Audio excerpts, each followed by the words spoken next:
भारतीय रेलवे ये दावा करता है कि वो लगभग 65-70 हज़ार किलोमीटर की रेलवे लाइन मैनेज करता है इंडिया में। अब आप ये सारा सोच के देखिए कि 65-70 हज़ार किलोमीटर की रेलवे लाइन में कितने सारे स्टेशन होंगे। बहुत सारे ऐसे स्टेशन होंगे जहाँ पे सारी गाड़ियाँ रुकती भी नहीं होंगी, और बहुत सारे ऐसे स्टेशन होंगे जहाँ पे हर एक गाड़ियाँ रुकती होंगी, जहाँ से हर एक गाड़ी के लिए यात्री बैठते होंगे। और कुछ स्टेशन ऐसे होते हैं जो बहुत कम गाड़ियाँ रुकती हैं जहाँ पे, या फिर ऐसे कह लें ऐसे स्टेशन जहाँ पे सिर्फ पैसेंजर गाड़ियाँ रुकती, क्योंकि वहाँ पे आसपास का जो क्राउड है, वहाँ पे आसपास के जो यात्री हैं वो ज़्यादातर पैसेंजर ट्रेन में ही ट्रैवल करते हैं।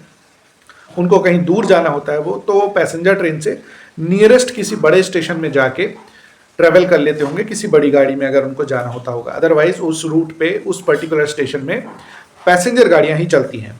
ऐसे बहुत सारे स्टेशन हैं जहाँ पे सिर्फ पैसेंजर गाड़ियाँ चलती हैं।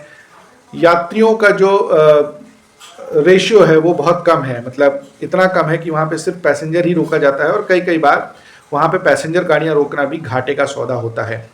इस तरह के सिचुएशन में रेलवे ये डिसाइड करती है कि पर्टिकुलर उस स्टेशन को बंद कर दिया जाए, या फिर ऐसा होता है कि स्टेशन चल भी रहा होता है लेकिन उस स्टेशन को बंद करके किसी बड़े स्टेशन को बना देना ज़्यादा फायदेमंद होता है, जहाँ पे वो छोटे और बड़े दोनों स्टेशन के यात्री ट्रैवल कर पाएंगे। वैसे मैं आपको बताऊं, कानपुर में मंदाना और अनवरगंज के एलिवेटेड ट्रैक का काम हो रहा है, जहाँ पे रावतपुरा और कल्याणपुर करके दो स्टेशन बंद किए जा रहे हैं, और उन दोनों की बजाय एक बड़ा स्टेशन खोला जाएगा जिसका नाम है अटल बिहारी वाजपेयी स्टेशन। वो एक एलिवेटेड ट्रैक है जहाँ से कई सारे जो रेलवे क्रॉसिंग है उनको बंद करके एक बड़ा स्टेशन खोला जाएगा, ट्रैक को एलिवेटेड कर दिया जाएगा, और बहुत बड़ी जाम की समस्या खत्म होगी। एवरीडे लगभग 40 से 50 लाख लोग का जो जाम लगता है, क्योंकि 15-20 किलोमीटर का जो स्ट्रेच है उसमें कई सारे जाम लगते हैं, और कोई भी एक ट्रेन निकलती है तो बहुत सारा भीड़ इकट्ठा हो जाता है। ये भी एक सिचुएशन होती है स्टेशन को बंद करने की। उसके बाद ऐसा भी होता है कि कोई पर्टिकुलर स्टेशन है जो वो परफॉर्म नहीं कर रहा है। स्टैंडर्ड रीज़न किसी भी स्टेशन को बंद करने का ये होता है कि हॉल्ट स्टेशन या फिर छोटे स्टेशनों में जहाँ पे दिन की 25 टिकट भी ना बिके, ऐसा कुछ रूल है, दिन की 25 टिकट भी ना बिके, और किसी मीडिएटर स्टेशन में जो मेन लाइन में आ जाता है वहाँ दिन की 50 टिकट्स भी ना बिके, तो इन दैट सिचुएशन उस पर्टिकुलर स्टेशन को बंद करने का डिसीजन लिया जाता है रेलवे द्वारा। ये हालांकि छोटी प्रोसेस नहीं है, बड़ी प्रोसेस है। कई दिनों तक उसको मॉनिटर किया जाता है, वहाँ पे कितनी टिकट्स जा रही हैं, वहाँ पे कितने स्टाफ इन्वॉल्व हैं, मतलब एक तरीके से पूरा सर्वे होता है, पूरी रिपोर्ट बनती है, उसके बाद होता है। अभी मैंने आपको 2 स्टेशन बता दिए। फिर उसके बाद मध्य प्रदेश का जो सबसे बड़ा जंक्शन है कटनी,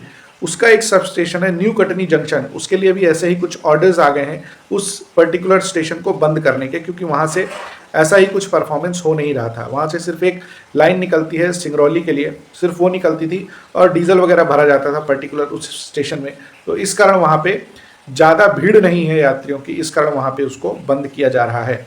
ऐसा ही 2020-21 के आसपास आंध्र प्रदेश में भी कुछ 6-7 स्टेशन बंद करने का डिसीजन लिया गया था। तो डेफिनेटली जब स्टेशन परफॉर्म नहीं करेंगे तो वहाँ पे ट्रेनों का रुकना, वहाँ से चलना घाटे का सौदा होगा। राजस्थान का एक स्टेशन है जहाँ पे ग्रामीण एवरीडे 300 टिकट्स लेके वो परफॉर्मेंस मेंटेन किए हुए हैं। ऐसी भी सिचुएशन है रेलवे के पास, क्योंकि रेलवे उस पर्टिकुलर स्टेशन को बंद करने जा रहा था, और सरदारपुरा या ऐसे ही करके स्टेशन का नाम है, लेकिन जो गांव के लोग हैं और गांव से आसपास लगे गांव के लोग हैं वो बोले सिर्फ हमारी यही एक ट्रांसपोर्टेशन की व्यवस्था है, इसको बंद मत कीजिए। तो बोले कि हमको यहाँ से, रेलवे ने बोला कि हमको यहाँ से इतनी टिकट्स चाहिए हैं, तब हम उसको मैनेज कर पाएंगे। तो बाकायदा वहाँ पे ग्रामीण चाहे वो ट्रैवल करें चाहे नहीं करें, इतने नंबर ऑफ टिकट्स वहाँ से रोज बिकते ही हैं। उसके बाद वहाँ पे रेगुलर सर्विस चल रही है और भी सुविधाएं बढ़ रही हैं। तो ये एक बेसिक क्राइटेरिया है किसी भी स्टेशन को चलाने या कंटिन्यू करने का, कि इतना तो क्राइटेरिया चाहिए 25 टिकट का और 50 टिकट का। उसके बाद रेलवे ये डिसाइड करता है कि हम इस स्टेशन को कंटिन्यू करें या नहीं करें। तो डेफिनेटली कुछ स्टेशन है जो हॉल्ट वगैरह होते हैं उनको बंद इसी सिचुएशन में किया जाता है कि वहाँ से उतना परफॉर्मेंस नहीं मिल पा रहा है। होप मैं आपको अच्छे से समझा पाया हूँगा कि किन सिचुएशंस में रेलवे स्टेशन बंद होते हैं। अगर ये वीडियो यूट्यूब में देख रहे हैं तो ज़रूर सब्सक्राइब कीजिए चैनल को, कमेंट करके बताइए कैसा लग रहा है ये चैनल का कंटेंट, और फेसबुक में देख रहे हैं तो ज़रूर फॉलो कीजिए, पेज को लाइक कीजिए और कमेंट करके बताइए कैसा लगा ये वीडियो। बहुत बहुत धन्यवाद। जय हिंद।